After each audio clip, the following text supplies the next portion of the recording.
എല്ലാവർക്കും പ്രണാമം. സർവേകം തത്വമസി. ഇന്നിവിടെ നാം പറയാൻ ഉദ്ദേശിക്കുന്ന ഒരു വിഷയം ആത്മസാക്ഷാത്കാരം അനുഭവിച്ചതിന് ശേഷം ചിലരിൽ സ്ഥായിയായിട്ട് നിന്നു പോരുന്നൊരവസ്ഥയുണ്ട്. അതെല്ലാവർക്കും ഒരുപോലെ ആവണമെന്നൊന്നുമില്ല, വ്യത്യസ്തമായിട്ട് ഉള്ളതൊക്കെ ആവാം. ഇവിടെ പറയുന്നത് നമ്മുടെ ഒരനുഭവം ഇവിടെ പറയാം. അനുഭവത്തിൻ്റെ വെളിച്ചത്തിലാണ് ഈ കാര്യങ്ങൾ നിങ്ങളുടെ മുന്നിൽ ഞാൻ അവതരിപ്പിക്കുന്നത്. അപ്പോൾ അതിലേക്ക് വേണ്ടിയിട്ട് പൂർവികരുടെയും ഗ്രന്ഥങ്ങളുടെയും ഒക്കെ ചില കാര്യങ്ങൾ ഉപമയായിട്ട് ചേർത്തി പറയേണ്ടി വരും.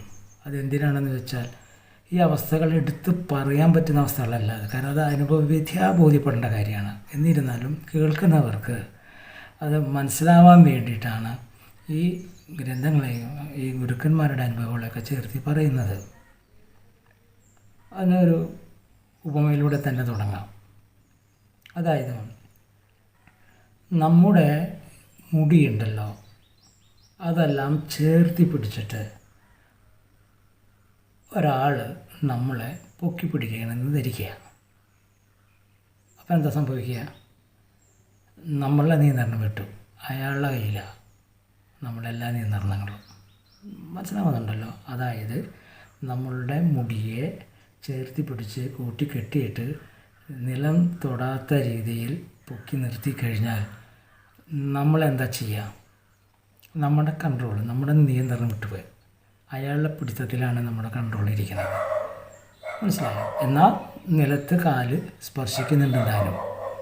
പക്ഷെ പഴയ മാതിരി ഇന്ദ്രിയങ്ങളുടെയും നാം സ്വതന്ത്രമായിട്ട് നമ്മളുടെ മനസ്സിൻ്റെ ഇച്ഛകൾക്കനുസരിച്ച്, ആഗ്രഹങ്ങൾക്ക് അനുസരിച്ച് നമ്മുടെ ഇന്ദ്രിയങ്ങളിലൊക്കെ കൂട്ടമായി പ്രവർത്തിച്ചുകൊണ്ട്, അതായത് ഇന്ദ്രിയങ്ങളുടെ ധർമ്മം ഉപയോഗപ്പെടുത്തിക്കൊണ്ട് നാം ജീവിച്ചിരുന്ന, അതിൽ നിന്ന് വ്യത്യസ്തമായിക്കൊണ്ട് അവയൊക്കെ ഉണ്ടെങ്കിലും ശരി, ഈ നമ്മളെ പൊക്കി താങ്ങി നിർത്തുന്ന ആ ഒരു ശക്തിയെ കേന്ദ്രീകരിച്ച് നിൽക്കുന്നത് കൊണ്ട് ഇവയൊക്കെ ഉണ്ടെങ്കിലും നമുക്കതെടുത്ത് ഉപയോഗിക്കാൻ പറ്റുന്നില്ല. മനസ്സിലായല്ലോ? കാരണം നമ്മുടെ കംപ്ലീറ്റ് നിയന്ത്രണം ആ പിടുത്തത്തിലാണ്. അപ്പോൾ നമ്മുടെ ശ്രദ്ധ അവിടെയാണ്. സ്വാഭാവികമായിട്ടും അതെന്തുകൊണ്ടാണ് അവിടെ ശ്രദ്ധിക്കുന്നത്? അവിടെ ആ ഒരു പിടുത്തം നമ്മളെ ഉപേക്ഷിക്കുന്നില്ല. അപ്പോൾ നമ്മളെന്താ ചെയ്യുന്നത്? അതിനെ ആശ്രയിക്കേണ്ടി വരുന്നു. കാരണം എന്താ വെച്ചാൽ നമ്മളുടെ ഹിതമനുസരിച്ച് നമുക്ക് അവിടെ ഒന്നും ചെയ്യാൻ പറ്റുന്നില്ല. കാരണം ഈ പിടുത്തം വിട്ടാൽ മാത്രമേ പഴയ പോലെ നമുക്ക് ജീവിക്കാൻ കഴിയുള്ളൂ. അതായത് നമ്മുടെ ശരീരേന്ദ്രിയങ്ങളെയൊക്കെ പഴയ പോലെ അതിൻ്റെതായ ഉപയോഗപ്രകാരം ഒക്കെ ചെയ്ത് നമുക്ക് ജീവിക്കാൻ കഴിയുള്ളൂ. പക്ഷേ ഈ പിടിവിടാത്ത കാലത്തോളം നമ്മുടെ ശ്രദ്ധ എവിടെയായിരിക്കും? ആ പിടിയുമലാണ്. കാരണം നമ്മളതിനെ ആശ്രയിക്കേണ്ടി വരുന്നു. കാരണം എന്താ? നമ്മളുടെ എല്ലാ ശക്തികളെയും ആ പിടിയിൽ കേന്ദ്രീകരിച്ചിരിക്കുകയാണ്.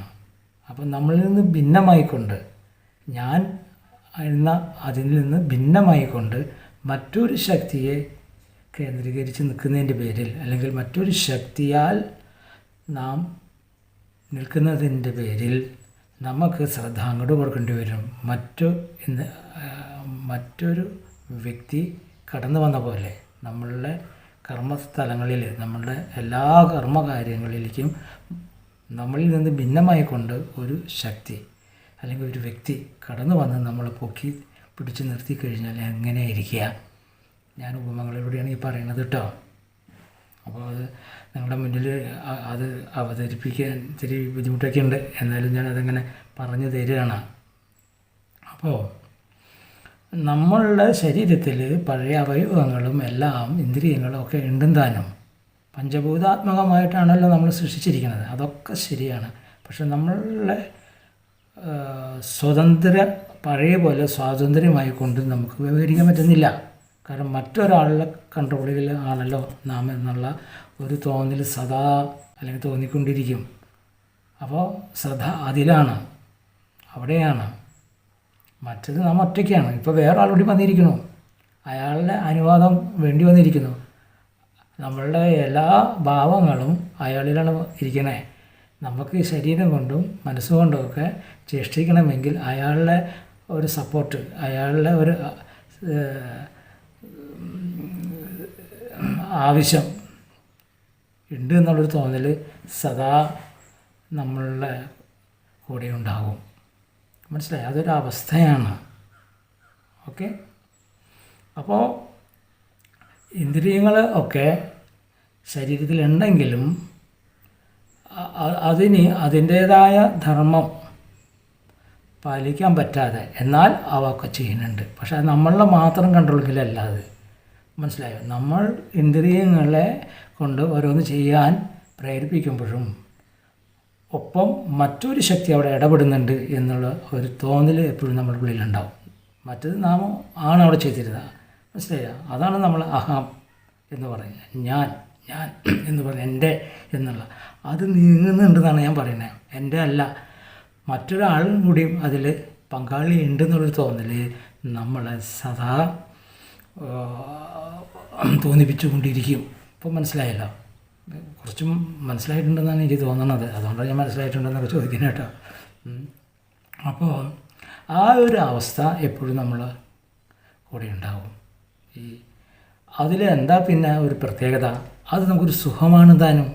കാരണം അവിടെ നിന്ന് നമുക്ക് ആ പിടുത്തം അതൊരു സ്ഥായിയായിട്ടുള്ള പിടുത്തമാണെന്നും നമ്മളെ സർവ്വ കർമ്മ പദ്ധതികളും നമ്മളെ തന്നെ നമ്മളെ ഭാവങ്ങളും എല്ലാം അത് ഏറ്റെടുത്തിട്ടുണ്ടെന്നുള്ള ഒരു ബോധം നമുക്ക് തെളിഞ്ഞു വരും.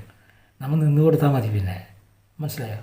എല്ലാം ചെയ്യുന്നത് നമ്മൾ പിടിച്ചിരിക്കുന്ന ആ വ്യക്തി എല്ലാം ചെയ്തുകൊള്ളും. നമ്മുടെ ജീവിതത്തിൻ്റെ എല്ലാ ഭാഗങ്ങളും ഭൂമിയിൽ ജീവിക്കുന്നതിന് വേണ്ടുന്ന എല്ലാവിധ കർമ്മ പദ്ധതികളെല്ലാം അതിൻ്റെ നിയന്ത്രണത്തിൽ അത് സ്വമേധയാ ചെയ്തുകൊള്ളുന്നുള്ളൊരു ബോധം നമ്മളിൽ വരും. മനസ്സിലായില്ലേ?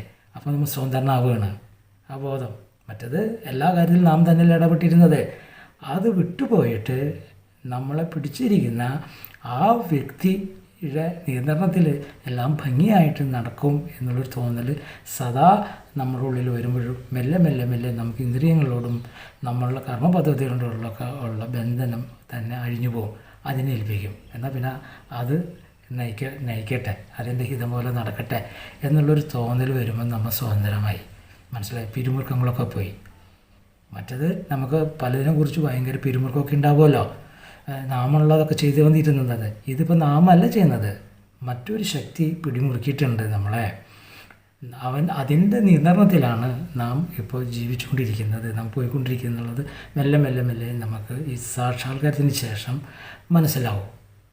അതിന് നമുക്കിവിടെ പരമാത്മബോധം എന്ന് വേണമെങ്കിൽ പറയാം. മനസ്സിലായില്ലേ? ആദ്യം നമുക്ക് പരമാത്മാവ് ഉണ്ട് എന്നല്ലാതെ ഈ ഒരു കണക്ഷൻ ഏത് ജീവാത്മാവായ ഞാനും പരമാത്മാവായ വിശാല ഭാവവും ഒന്നാവുകയാണെന്ന് അർത്ഥം. ഇപ്പം മനസ്സിലായല്ലോ? അത് നമുക്ക് തെളിഞ്ഞു വരും ബോധത്തിൽ, അനുഭവവേദിയ മനസ്സിലാവും. അപ്പോൾ നമ്മൾ സ്വതന്ത്രനാവണം കാണാം. സ്വതന്ത്രനാവും തോറും നമ്മൾ പരമമായ ആ സ്വാതന്ത്ര്യത്തിലേക്ക് വരുമ്പോൾ നമുക്ക് സമാധാനവും ശാന്തിയും ഒന്നിനോടും നമുക്കൊരു അറ്റാച്ച്മെൻറ്റിലുണ്ട്. കാരണം നമ്മളെ ഫ്രീ ആക്കി. മനസ്സിലായില്ലേ? എല്ലാത്തിൽ നിന്നും മുക്തമാക്കി.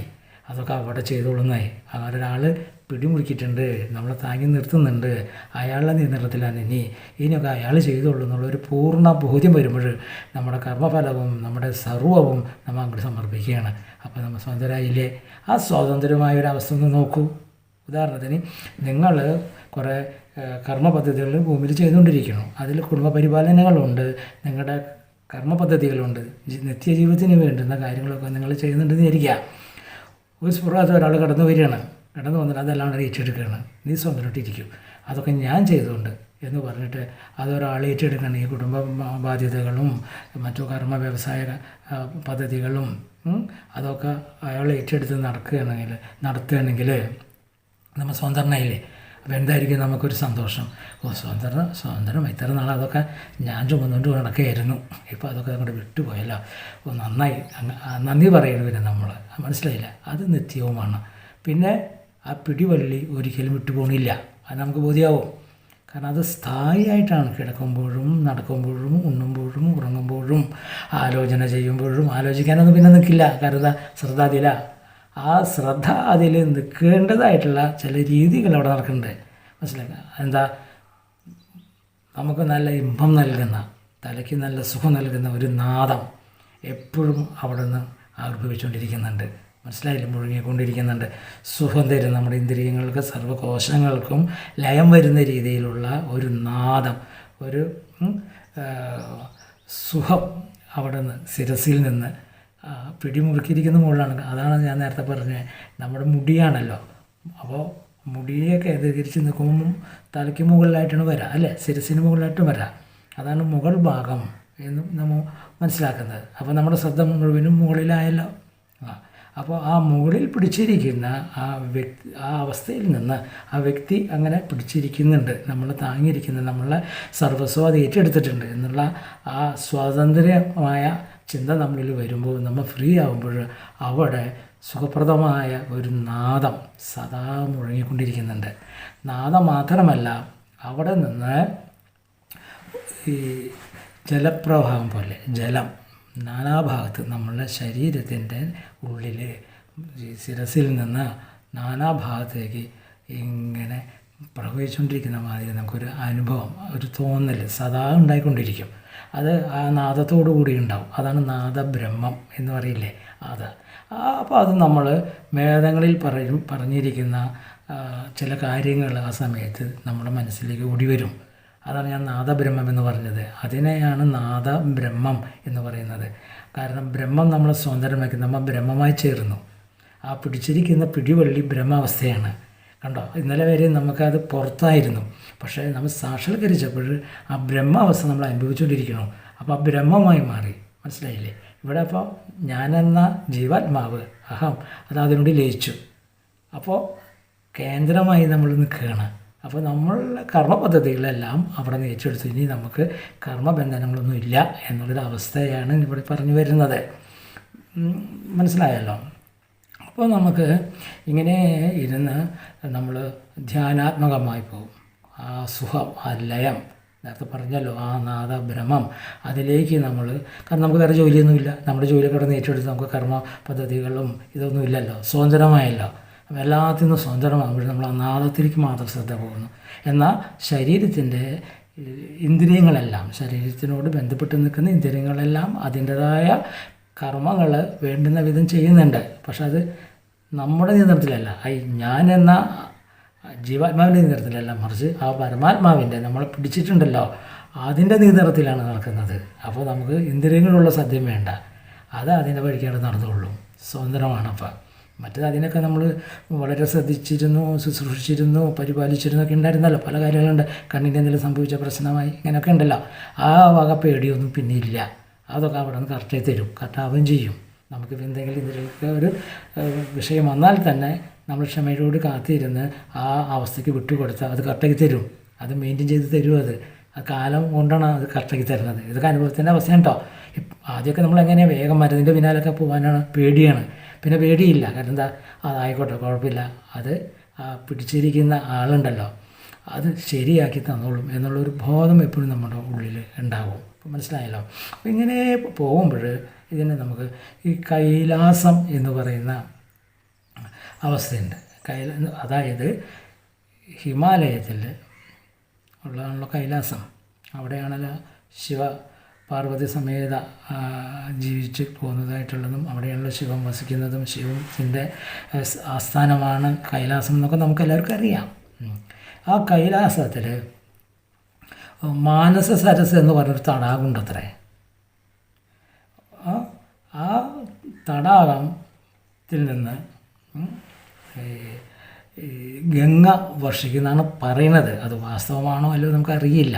അതിന് ഒരു ഐതിഹ്യം പറയുന്നുണ്ട്, വായുപുരാണത്തിൽ പറയുന്നുണ്ട്. അത് പറയുന്നത് വെച്ച് കഴിഞ്ഞാൽ ആകാശത്ത് നിന്ന് ജലപ്രവാഹം ഉണ്ടായി സമുദ്രമായിട്ട് മഹാമേരു പർവ്വതത്തിൻ്റെ മുകളിൽ വീണ് അത് 4ആയിട്ട് വിഭജിച്ചു അത്രേ, 4 നദികളായിട്ട്.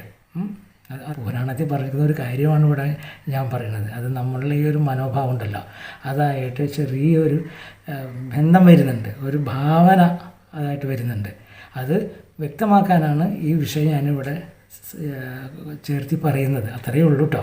അപ്പോൾ അവിടെ എന്തൊക്കെയാണ് ഇങ്ങനെയൊക്കെ ഉണ്ടായോ എന്നൊന്നും നമുക്കറിയില്ലല്ലോ, എന്നാലും നമുക്കത് മനസ്സിലാക്കാം. അതാണ് മാനസ സരസം എന്ന് പറയുന്ന ഗംഗ. ഈ മാനസ സരസിൽ നിന്നാണ് അത്രേ ഗംഗ ആ 4 ആയിട്ട് പിരിഞ്ഞതിൽ നിന്ന് ഗംഗ മാനസ സരസിൽ നിന്നാണ് ഉത്ഭവിക്കുന്നതെന്ന് പറയണു, അല്ലാന്നും പറയുന്നുണ്ട്. അതിപ്പോൾ എങ്ങനെ ഇവിടെ അതിവിടെ നമ്മൾ എടുക്കുന്നില്ല. പക്ഷെ നമുക്ക് നമ്മുടെ ഈ ഭാവനയിലേക്ക് അതിലെ ഒരു ആശയം കൊണ്ടുവരാൻ കഴിയും. ആ ആശയമാണ് ഇപ്പം ഇവിടെ ഞാൻ പറഞ്ഞു വരുന്നത്. മനസ്സിലായില്ലേ? അപ്പോൾ മാനസ സരസ് എവിടെയാണ്? കൈലാസത്തിൽ. ഹിമാലയത്തിൻ്റെ അഗ്രയാണ് കൈലാസം. അവിടെയാണ് ഈ തടാകം, മാനസ സരസ് എന്ന് പറയുന്ന ഈ തടാകം ഉള്ളത്. അപ്പോൾ അവിടെ നിന്നാണ് ഗംഗ വർഷിക്കുന്നത് പറഞ്ഞല്ലോ. അതുപോലെ ആത്മസാക്ഷാത്കാരം നേടിയാൽ ശിരസിൽ നിന്ന്, ആ ശിരസിനെ നമുക്ക് മാനസ സരസ്സെന്ന് കാണാമെന്നായി പറയുന്നത് കേട്ടോ. അത്രയേ ഉള്ളൂ. അല്ല അതായത് പൂർണ്ണമായിട്ടൊന്നുള്ള കാര്യമൊന്നല്ല ഈ പറയുന്നത്. ഉപമകളിലൂടെ നിങ്ങൾക്ക് മനസ്സിലാകാൻ വേണ്ടി മാത്രം പറഞ്ഞു തരുന്നതാണ്. ആ ഒരു മാനസ സരസിനെ നമുക്ക് ഹിമാലയം പോലെ മുകളിൽ, അത് നമ്മുടെ ശിരസ് ഏറ്റവും ടോപ്പാണല്ലോ. ഹിമാലയ അഗ്രേ ആണല്ലോ കൈലാസം. ആ കൈലാസത്തിലാണല്ലോ ഈ മാനസ സരസ് എന്ന് പറയുന്ന തടാകം. അതിൽ നിന്ന് ജലം ആയിട്ട് വരുന്നതിനെയാണ് ഇവിടെ ഗംഗ എന്ന് പറയുന്നത്. അതേപോലെ നമ്മളുടെ ശിരസിൽ ഈ പറയുന്ന നാദത്തോടു കൂടിയുള്ള ഒരു അവസ്ഥ സദാ ഉണ്ടാകുമ്പോൾ അതിൽ നിന്ന് എപ്പോഴും ഈ ജലം ഇങ്ങനെ പ്രവഹിക്കുന്നത് കാണാം. അത് നമ്മുടെ വായിൽ വരും. അത് സോമരസം പോലെ, അതിന് നല്ലൊരു രസമുണ്ട്, മധുരമുണ്ട്, അതിന് ചകർപ്പുണ്ട്, എല്ലാവരും കൂടിയ ഒരു ദ്രാവകം. അതൊരു തീർത്ഥം എന്ന് വേണമെങ്കിൽ പറയാം. അത് ഓട്ടോമാറ്റിക്കലി നമ്മളുടെ ശിരസിൽ രൂപം കൊള്ളുന്നുണ്ട്, തന്നെ വരുന്നുണ്ട്. അതെവിടെ നിന്നാണ് വരുന്നത്? ചിതാകാശം എന്ന് പറയാം. ആകാശത്ത് നിന്നാണല്ലോ നേരത്തെ പറഞ്ഞില്ലേ ജലപ്രവാഹമുണ്ടായി, അത് മഹാമേരു പർവ്വതത്തിൽ പതിച്ചു. അത് 4 ദിക്കുകളിലേക്ക്, 4 ദിക്കുകൾ എന്ന് പറയാമല്ലോ, നാനാഭാഗം എന്ന് പറയാം, അതിലേക്ക് ഒഴുകിക്കൊണ്ടിരിക്കുന്നു. അതേപോലെ ഈ നാദം കേൾക്കുന്നത് ആകാശമാണ്. ആകാശത്തിൽ എപ്പോഴും നാദമുണ്ട്, മനസ്സിലായല്ലോ, ചിതാകാശം. അപ്പോൾ ആ ചിതാകാശം, നമ്മുടെ ഉള്ളിലുള്ള ചിതാകാശം, തലകുട്ടിയുടെ അടിവശം വേണമെങ്കിൽ പറയാം. അതാണ് നമുക്ക് ഉപമിക്കാൻ പറ്റിയ ഏറ്റവും എളുപ്പം. അതാണ് ആ ചിതാകാശം എന്ന് പറയുന്നത്. നമ്മുടെ ഉള്ളിൽ നമ്മളൊരു പ്രപഞ്ചമായിട്ട് കണക്കാക്കാം നമ്മളെ, മനസ്സിലായില്ലേ? അപ്പോൾ അവിടെ ഈ ജലപ്രവാഹം തന്നെ ഉണ്ടാകുന്നുണ്ട്. കാരണം എന്താ? നമ്മുടെ ഉള്ളിൽ വായുണ്ട്, അഗ്നിയുണ്ട്, എല്ലാം ഉണ്ട്. കാരണം പഞ്ചഭൂതാത്മകമായിട്ടാണല്ലോ നമ്മൾ സൃഷ്ടിച്ചിരിക്കുന്നത്. അപ്പോൾ ഒക്കെ നമ്മുടെ ഉള്ളിലുണ്ട്. അപ്പോൾ അതിൻ്റെ എല്ലാം ചേർച്ച കൊണ്ട് സ്വാഭാവികമായിട്ടും ശിരസിൽ നിന്ന് സദാ ജലപ്രവാഹം, ജല അംശം ഇങ്ങനെ ഓട്ടോമാറ്റിക്കലി ഉണ്ടായിക്കൊണ്ടിരിക്കുന്നത്. അതൊക്കെ നമ്മൾ തിരിച്ചറിയണോ? ഇത് നടന്നുകൊണ്ടിരിക്കുന്നുണ്ട്, സാധാരണ എല്ലാവരുടെ ഉള്ളിൽ നടന്നുകൊണ്ടിരിക്കുന്നുണ്ട്. പക്ഷേ ഇത് നമുക്ക് തിരിച്ചറിയാൻ കഴിയും. നമ്മുടെ ഉള്ളിലെ ഓരോ അവയവങ്ങളും പ്രവർത്തിക്കുന്നത് ഈ ആത്മാവിന് വേണ്ടിയിട്ട് ശരീരത്തിൽ ഓരോ അവയവങ്ങൾ ഇന്ന രീതിയിൽ പ്രവർത്തിക്കുന്നുണ്ടെന്നുള്ള ഒരു ബോധം, ഒരു തിരിച്ചറിവ് നമ്മളിൽ വരുന്ന അർത്ഥം, മനസ്സിലായി? ഈ തിരിച്ചറിവിൻ്റെ വെളിച്ചത്തിലാണ് ഈ നേരത്തെ പറഞ്ഞ ഈ ഹിമാലയവും കൈലാസവും അതിലെ ഈ മാനസരസ് എന്ന തടാകവും അതിൽ നിന്ന് പ്രവഹിക്കുന്ന, അല്ലെങ്കിൽ അതിൽ നിന്ന് ഒഴുകി വരുന്ന, അല്ലെങ്കിൽ അതിൽ നിന്ന് ആവിർഭവിക്കുന്ന ജലമായ ഗംഗയും അത് ശിരസിൻ്റെ നമ്മളുടെ ശരീരത്തിൻ്റെ നാനാഭാഗത്തേക്ക് അത് ഇങ്ങനെ പ്രവഹിക്കുന്നുണ്ടെന്നും അത് കടന്നു വരുന്നുണ്ടെന്നും ഒഴുകി ചെല്ലുന്നുണ്ടെന്നും ഒക്കെ ഇവിടെ ഒരു ഉപമയിലൂടെ ഞാൻ പറഞ്ഞത് ഇതായിട്ട് ഒന്ന് മാച്ച് വരാനാണ്. അല്ലാതെ അത് സത്യവുമാണ്, അത് സ്ഥായിയാണെന്നൊന്നും ഞാൻ പറഞ്ഞില്ല. പക്ഷേ ഈ അനുഭവിക്കുന്നത് സ്ഥായിയാണ്. ഇത് ഞാൻ നേരത്തെ പറഞ്ഞല്ലോ, നമ്മളുടെ അഹം വിട്ടുപോയിട്ട് മറ്റൊരു ശക്തി, മറ്റൊരു കേന്ദ്രത്തിൻ്റെ നിയന്ത്രണത്തിലാണെന്നുള്ളൊരു തോന്നൽ സദാ നമ്മളിലുണ്ടായിരിക്കും, മനസ്സിലായി? ഇതാണ് സാക്ഷാത്കാരത്തിന് ശേഷം സദാ ഉള്ളിൽ നടക്കുന്ന വ്യക്തികളുടെ ഭാവം, മനസ്സിലായോ? അവർ അപ്പോൾ നിർമ്മലമായ ആ അവസ്ഥയിലേക്ക് പോവുകയാണ്. പിന്നെ അവർ ഈ ശരീരം കൊണ്ടും ബുദ്ധി കൊണ്ടും അങ്ങനെയൊന്നും കർമ്മങ്ങളൊന്നും ചെയ്യണം എന്നുള്ള ആഗ്രഹം ഉണ്ടാവില്ല. കാരണം അത് അവിടെ നടന്നുള്ളൂ. ഇന്നലെ വരെ അത് നമ്മളാണ് നടത്തി പോകുന്നതെന്നുള്ള ആ തോന്നൽ വിട്ടുപോകും. മറ്റ് ആ മഹാശക്തി നമ്മളെ താങ്ങി നിർത്തുന്നത്, നമ്മളിപ്പോൾ അനുഭവിച്ചുകൊണ്ടിരിക്കുന്ന അതിനൊരവസ്ഥ ഉണ്ടായിട്ടുണ്ടല്ലോ. ആ അവസ്ഥയ്ക്ക് കാരണമായിരിക്കുന്ന അത് നടത്തിക്കോളും എന്നുള്ള പൂർണ്ണമായൊരു വിശ്വാസത്തോടുകൂടി നമ്മൾ അതങ്ങോട്ട് ഏൽപ്പിച്ചിട്ട് മുക്താവും. അതാണ് മുക്തി എന്ന് പറയുന്ന അവസ്ഥ. മുക്തിയാകുമ്പോഴാണ് ഇതൊക്കെ നമുക്ക് മനസ്സിലാവുന്നത്. ഇപ്പോൾ നേരത്തെ പറഞ്ഞ പോലെ ഉള്ളിലെ മുഴക്കം എന്ന് പറഞ്ഞല്ലോ, അത് എങ്ങനെയാണ്? അതൊരു മുകളിൽ നിന്ന്, വളരെ മുകളിൽ നിന്ന് കുത്തനെ ഒരു ജലപ്രവാഹം ഉണ്ടാകുമ്പോഴുണ്ടാകുന്ന ഒരു ശബ്ദമുണ്ട്, ഒരു കുളിർമയും ഉണ്ടാവും. മനസ്സിലായില്ലേ? അതേപോലെ സദാ നമ്മുടെ തലയിൽ ഉള്ളിൽ അതിങ്ങനെ നടന്നുകൊണ്ടിരിക്കും. അത് പരമമായ സുഖവും തണവുമാണ് തരുന്നത്. മനസ്സിലായില്ലേ? സ്വതന്ത്രരാവുകയാണ്. ആ മൂഡിൽ, ആ ഫീലിൽ നമ്മളിങ്ങനെ ഇരുന്ന് പോകുമ്പോൾ അതാണ് ബ്രഹ്മാനന്ദം എന്നൊക്കെ പറയേണ്ടി വരും. ബ്രഹ്മാനന്ദം. കാരണം നമ്മളെ പിടിമുറുക്കിയിരിക്കുന്ന, അതിനെ കേന്ദ്രീകരിച്ച് ഇരിക്കുമ്പോൾ അതിൽ നിന്നാണ് ഈ അനുഭവം ഉണ്ടാകുന്നത്. അപ്പോൾ അത് ബ്രഹ്മാനന്ദമായി. അപ്പോൾ നമ്മളെ തന്നെ മറന്നു പോകുന്നു. അതായത് നമ്മളുടെ ശരീരത്തിനെ നമ്മൾ വിസ്മരിച്ചു പോകുന്നു. ആ അവസ്ഥയിൽ, ആ ആനന്ദത്തിൽ തന്നെ ഭ്രമിച്ചിരിക്കുന്നു. അതാണ് ബ്രഹ്മാനന്ദം എന്ന് പറയുന്നത്. അപ്പോൾ അവിടെ നടക്കുന്ന ആ ഒരു മുഴക്കമുണ്ടല്ലോ, അതാണ് പ്രണവം, ഓങ്കാരം വേണമെങ്കിൽ നമുക്ക് പറയാം. മനസ്സിലാകാം. സ്വയം അതിൽ നിന്ന് ആവിർഭവിക്കുന്നതാണ്. ഈ ഒരു കൂട്ടായ്മയാണ് അവിടെ നടക്കുന്നത്. മനസ്സിലായോ? ആ ഒരു കൂട്ടായ്മയിൽ നിന്ന് ഇതെല്ലാം ആവിർഭവിച്ചുകൊണ്ട് ആസ്വദിച്ചിരിക്കുന്ന ഒരു സ്ഥായിയായിട്ടുള്ള ഒരു അവസ്ഥ ഈ ആത്മസാക്ഷാത്കാരത്തിന് ശേഷം ചിലവരിൽ, മറ്റുള്ളവരിലൊക്കെ എങ്ങനെയാണെന്നൊന്നും അറിയില്ല, പക്ഷേ ഇത് ഉണ്ടാവുന്നുണ്ട് എന്നുള്ളതിൻ്റെ ഒരു അനുഭവം നമുക്കുള്ളതിൻ്റെ പേരിൽ ഞാനത് ഈ രീതിയിൽ കണക്ട് ചെയ്ത് പറഞ്ഞെന്നുള്ളൂ. അതെല്ലാം ശരിയാണ്, ശാസ്ത്രീയമായൊന്നും തെളിയിക്കാനൊന്നും എനിക്ക് പറ്റില്ല. വായുപുരാണത്തിൽ ഇങ്ങനെ ഒരു കാര്യം പറയുന്നുണ്ട്. നേരത്തെ ഞാൻ പറഞ്ഞ പോലെ 4 നദികൾ എങ്ങനെ ആയെന്നും അവിടെ ഈ മാനസ സരസ് എന്ന് പറയുന്ന തടാകമുണ്ടെന്നും അതിൽ നിന്ന് വരുന്നതാണെന്നും എന്നങ്ങനെ അല്ലാന്നും പറയുന്നുണ്ട്. അതെങ്ങനെ ആവട്ടെ, അതിവിടെ പ്രസക്തിയില്ല. ഞാൻ നമ്മുടെ ഈ അനുഭവത്തെ ജസ്റ്റ് ഒന്ന് മനസ്സിലാക്കി തരാൻ വേണ്ടി ഈ കാര്യങ്ങളൊന്ന് കൂട്ടുപിടിച്ചെന്നേ ഉള്ളൂ. മനസ്സിലായി? അവസാനം നമ്മളെന്ത് ചെയ്യണോ?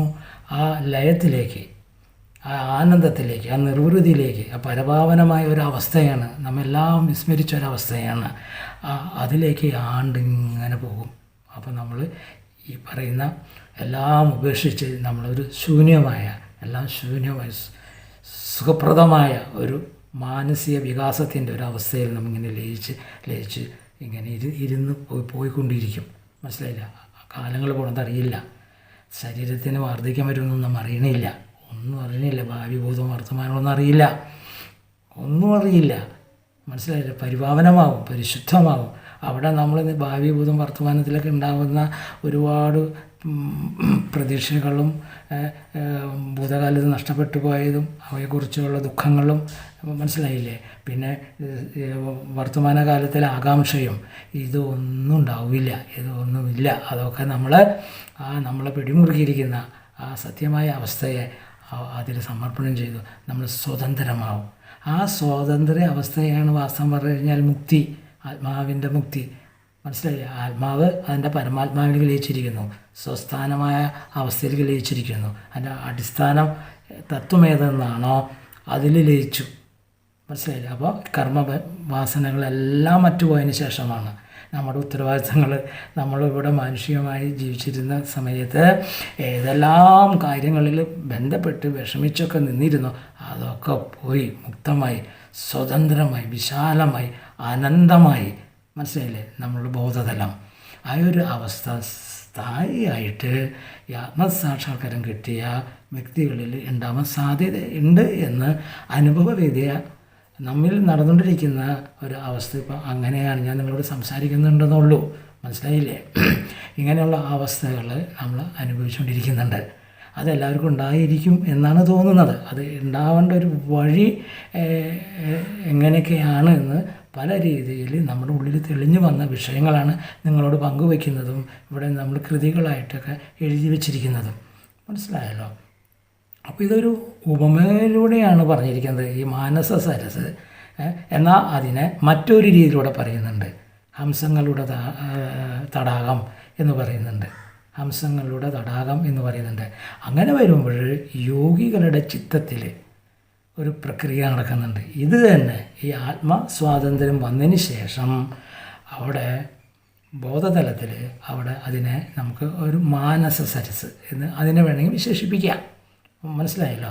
അവിടെ ആത്മാവിൻ്റെ ഹംസത്തെ പോലെയുള്ള ഒരു അവസ്ഥ, ആത്മാവ് അവിടെ സ്വതന്ത്രമായ ഈ ഒരു തടാകം പോലെ ഭാവന ചെയ്ത് ആത്മാവ് അതിൽ വിരാജിക്കുന്നു. അപ്പോൾ അത് എത്ര സുന്ദരമായിട്ടാണ് തടാകത്തിൽ വിരാജിക്കുന്നത്, കണ്ടിട്ടില്ലേ?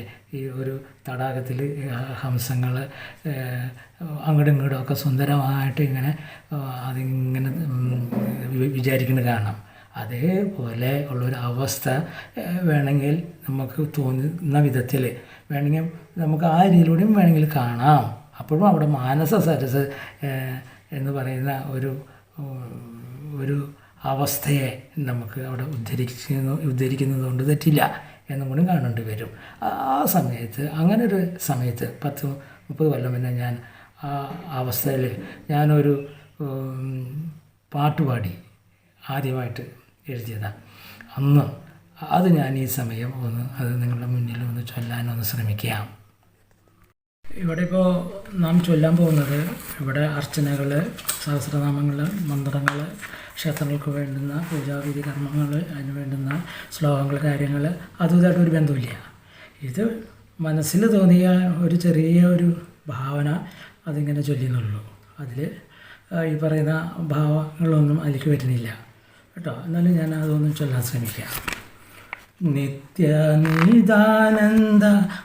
ആത്മചൈതന്യമേ ചേതസ്സിൽ നിറയൂ ജ്ഞാനചൈതന്യമേ, ഇരുളിൽ വെളിച്ചമാം ബ്രഹ്മദീപമേ, കരളിൽ കനിവായി ലയിക്കൂ പ്രവാഹമേ.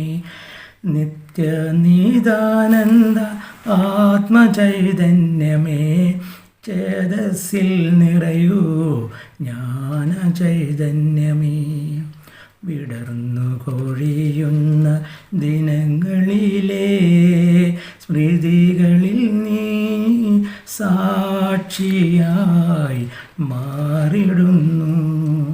വിടർന്നു കൊഴിയുന്ന ദിനങ്ങളിലെ സ്മൃതികളിൽ നീ സാക്ഷിയായി മാറിടുന്നു. പൂക്കുന്ന കായ്ക്കുന്ന സങ്കൽപ്പങ്ങൾ, പൂക്കുന്ന കായ്ക്കുന്ന സങ്കൽപ്പങ്ങൾ അറിവിൻ സാരമായി മാറിടുന്നു, അറിവിൻ സാരമായി മാറിടുന്നു. നിത്യനിദാനന്ദ ആത്മചൈതന്യമേ ചേതസ്സിൽ നിറയൂ ജ്ഞാനചൈതന്യമേ.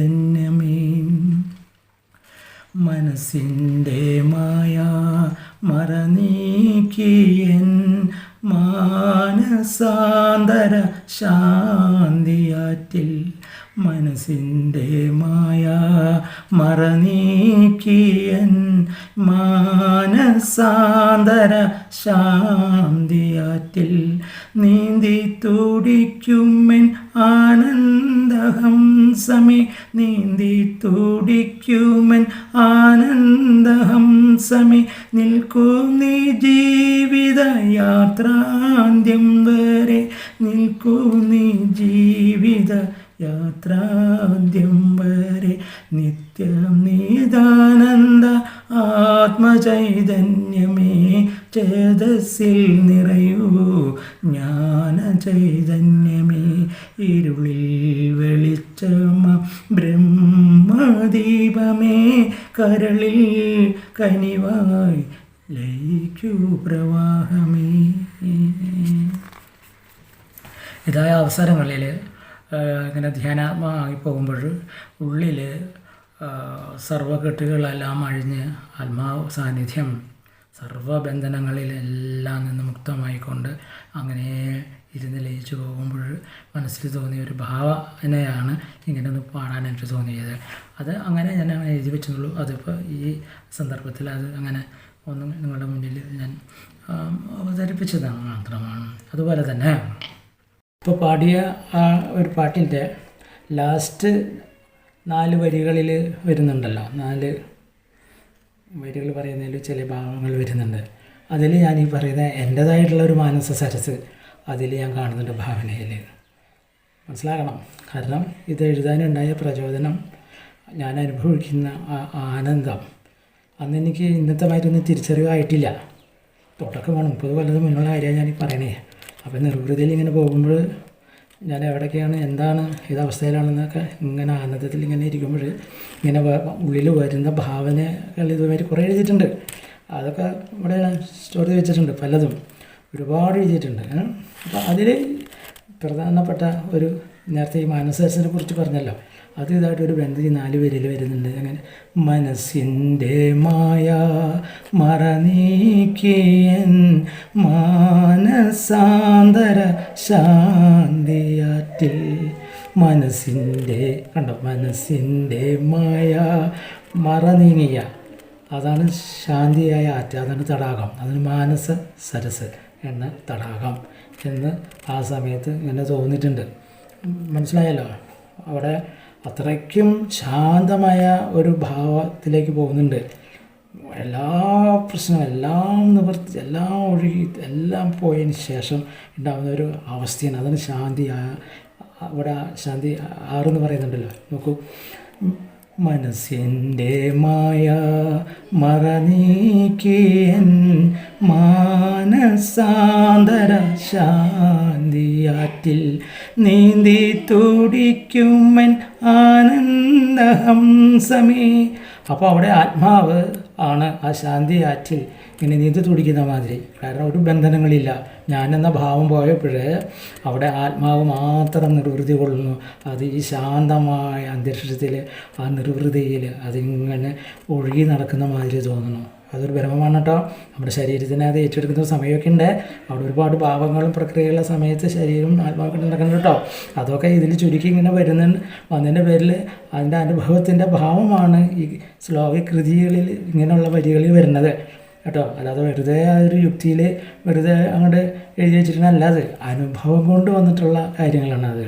മനസ്സിൻ്റെ മായ മറനീക്കിയൻ മാനസാന്തര ശാന്തിയാറ്റിൽ നീന്തി തുടിക്കുമൻ ആനന്ദഹംസമേ.